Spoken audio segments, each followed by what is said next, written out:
What is going on, everybody? I go by the name of Kari, and I want to thank you guys for joining me here on SneakerPhetish for another unboxing. Now, today we're talking about the Beluga 2.0 V2. But I wanted to talk today not only about the shoe itself, but also about the Yeezy Boost as a whole. It's been a heavily debated topic lately about the resale value of the Yeezy and the demand of the Yeezy Boost. And is the demand of the Yeezy Boost actually going down? Do people no longer want the Yeezy Boost anymore, or as much as they used to? This, of course, is the Beluga V2 2.0. To date, this is the most heavily produced version of the Yeezy Boost, of any Adidas Yeezy Boost. I believe they said they made around 250,000 pairs of this shoe worldwide, which for a Yeezy is a huge general release. That said, a lot of people said that resale is dead because if you look on the marketplaces now like StockX and Go, right now, the market value for this shoe is hanging somewhere between $350 to $400. This shoe was $220 retail. So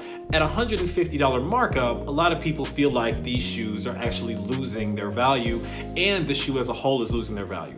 Let me talk about the issue that I have with the sneaker culture in general. We tend to take one example of one shoe, not look at everything around the shoe, and use that to determine the future of the entire model. I think that's a horrible way to look at things. When you really break it down, Yeezy Resale isn't going anywhere. I want to talk today about 3 quick reasons why Yeezy Resale is not dead yet. Reason number 1, the semi-frozens came out before the Beluga version 2s, and they weren't selling for this amount of money. They weren't selling for $400. They were initially selling for somewhere around $800.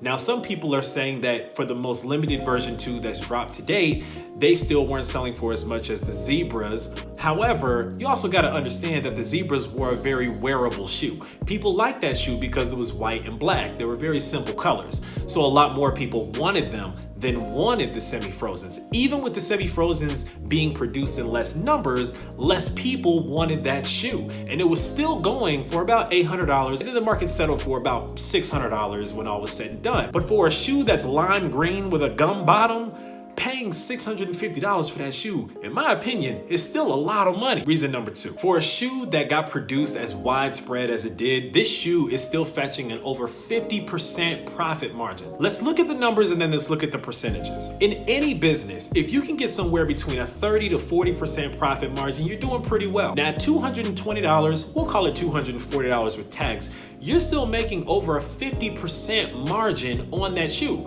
50% margin would be half of $220, right? So another $110 on that $220 would make that shoe $330. Now again, you can sell this shoe for more than $330 today. You're still making about 55 to 60% profit margin on this shoe. A 60% profit margin on a shoe is still a fantastic profit margin. And if this shoe is what they consider a brick, if 60% profit margin is still a brick, I'll take a brick all day long. You sell 10 pairs of these and you still made yourself $1,000. And getting 10 pairs of these might not have been the hardest thing to do because so many pairs of them were released. I got 3 pairs myself. So the fact that there's still profit to be had on this shoe, despite the fact that so many pairs of them are released and they restocked 4 times just on Yeezy supply and twice on Adidas, lets me know that the demand for this shoe is still at an all-time high. Finally, resale on this shoe isn't dead because we're still talking about the shoe. As long as the Yeezy Boost is still in the conversation about what the hot shoe is, and as long as people are still flocking to buy this shoe, resale is not dead. These shoes sold out everywhere, and you're not gonna find them anywhere sitting right now, and for that reason, resale still isn't dead yet on this shoe. It's not like a Trophy Room 17. No shade. Sound all below in the comments. Let me know what you guys think. Do you agree with me? Do you disagree? Do you think that Yeezy Resale is dying simply because people weren't able to cash out, even though this shoe was mass produced the way that it was? Let me know what you think down in the comments. In the meantime, I go by the name of Kari. I want to thank you guys for joining me here on SneakerPhetish today. And until next time, I'm out.